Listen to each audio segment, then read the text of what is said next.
Hello, it's Nikki. Welcome back. Or if you're just seeing one of these videos for the first time, I'm so pleased that you're here. Thank you so much. And if you've got questions, if you've got comments, you can always message me and I'll do my best to answer it in the best way possible.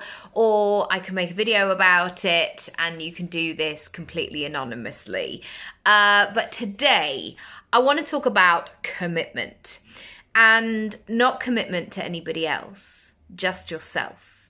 And I am recording this on the 4th of January, which you would think is very early in January to be feeling like this.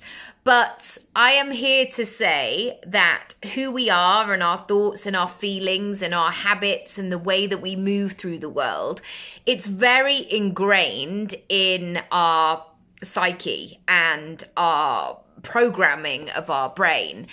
And when people say things like, oh, I just decided, and then kind of go forward and conquer from there, I think there's much more to the story.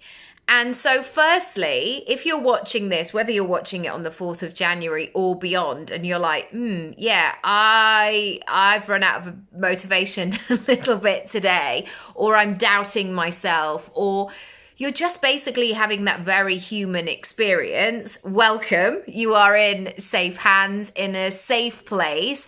And I want to give you some tools that you can play with. And one of the things that I need when I'm in that lack of motivation, when I feel stuck, I need something to essentially like unclog the pipes a little bit so things get going and moving once again. And so these little exercises today will hopefully be helpful for you to do just that. So I'm back. I've been banging on about it for ages, but I've been running every single day since the middle of November. So today was day 47. And I now feel like I've gone beyond. And that's not to say like this is the permanent place from now on, because, you know, it's a journey. But where I am up to right now, I've got to a place where my body expects it, where my routine is, like my children see me like, oh, that's just something mummy does. It's like become part of my identity. But that first couple of weeks, it felt like that moment, you know, when toddlers go from like moving and cruising along the end of the sofa, and then they begin to like dangle to the side, and you're thinking, are they going to walk? What's going to happen? And they've sort of tentatively still got one hand on the sofa. That is how I was with this habit in the first couple of weeks. I was really keen. There was a willingness there, but I hadn't quite embedded it in my day-to-day life, in who I was. And on day 3 or 4, I almost gave up because Matt suddenly got some last minute work. And then when I thought it was a really simple thing. And this is why I'm saying it. It's not going to be a complicated thing often that holds you back or some big thing. It's going to be your mind playing tricks on you. So this is what my mind did. I thought I was going to run in the morning, and then Matt had to go to work early. And immediately I said to myself, right, well, that's it then. That's it. I'm not going to get to run today. And I had to stop. And I was like, no, you just need to move the time. The way that I've set up this habit is to be workable, to be doable. And I knew that I was going to take the children to school. So I had to sort of say to myself, we just need to run for 15 minutes after you've dropped them off before you start your day. Just do that. And it was so simple, but it was a recognition of how cheeky your mindset can be sometimes. It wants to hold you back. It wants to keep you safe. It wants to be familiar. And so I'm really glad I got stuck in with that. So here are some things that can help you. Old stories and identity can really keep us safe, but they can keep us small. And during 2023 of my ultimate life reset that I'm kind of calling it now, I realized that lots of pieces and parts of my identity or stories that I had about myself, lots of them I didn't truly believe, or I wouldn't put onto something else. So I realized that I'd kind of gathered up like bits of dust along the way of what society said, or what an old teacher said to me, or something I picked up, or something that I subconsciously read on the internet and thought, oh, right, I better watch out for that. And slowly but surely, I had that kind of de-bobbler going around going, okay, that doesn't belong to me. How long's that been there? Right, okay, so what does this mean? And this thing, in terms of running, let's use that as an example. If I had run round the block as a teenager, which I actually did, or I'd go for walks and then, finally when it was a quiet street, I'd begin to run, that would be a prime situation for people taking the mick out of you, holding you back like, oh, what are you doing? Oh, you're trying to get fit, are you? Or just that fear that somebody would like wind down their window and shout at you in the middle of the street. And this is not me being dramatic. These things happen all of the time. And yet, when I think about who I want to be in the world, I want to be somebody who lives for a long time. And I want to be able to exercise freely. I want to teach my children the importance of moving your body and doing it in a way that feels good.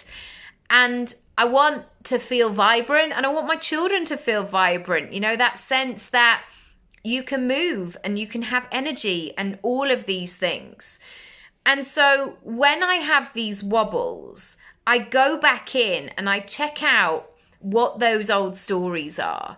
And if there are things in there that are sort of creeping forward, I really examine them. Like, who doesn't want me to do this? Who's going to be cross if I continue doing this? And actually, this is where I get my Scorpio fire back of like, yeah, okay, they are, ooh, okay, somebody said I couldn't, right, I'll show them.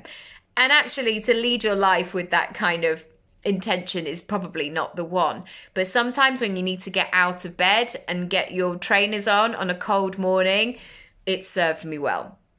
Secondly, sometimes you need a bigger why. I think our brains again want to keep us small, and they'll say things like, well, if I can just do it this week, then I'll have 6 months off because I deserve it. And I mean, I've gone through all of these things. And what I've actually found is the bigger why for my life, for my business, for my role as a mother, as a partner, as a daughter, as somebody who does a lot of stuff at school. I mean, I don't do as much as everybody, but, I contribute in that way. And when I'm thinking about who I want to be in the world, that person is somebody who is sharp and positive and brings value and is good to be around. And I now know that I am a 50% better human being if I move my body. It really kickstarts me. It makes me feel vibrant again. So that bigger why of really stretching it out is going to be really, really valuable for you. I'm going to go into part 2 in just a second because I think there's more to go into this. So I don't want to rush the other things, but I'm really curious to know what habits you set for the year ahead and what is coming up for you already. What are those sort of creepy crawly stories that are pulling you back going, no, come over. Oh, you don't need to do that. And sometimes those voices or those excuses or those old familiar things, sometimes they're dressed up in different outfits. Sometimes they're really cozy and comforting and smiley and put their arm around you. And I love that energy for me and for my clients, but it isn't serving my best version full time. And actually, when I've been thinking about people I want to work with, me as the client, I want somebody who will say, but Nicky, you said you wanted to do that. Why are you, what's happened? What's gone on here? I want somebody to challenge me. I don't want that dinner lady energy all the time who's going to go, come on, let's go and sit on the bench. Is it a bit difficult today? What I want to do will have difficult elements. And the quicker that I get my head around that, I've worked out it's going to be the better for everybody. So I would love to hear your thoughts. Let me know in the comments what you're working on, if I can help in any way, if you want to work with me for a month and get this thing moving and shaking and in your body. As I say, I'm 47 days in, and I don't want to be smug to say I've cracked it. I absolutely haven't in terms of a life, but I've opened the next levels. And so even if you're thinking, I don't know if I could do that every single day, lean on me and my belief in you, because I know that it's possible, and I know there are things that can be put in place to really support your success. So come back for part 2. Go to my website. You can go to my Work With Me page or my shop and do something for you today. Send me a message, let me know, and I'll see you in part 2. Bye.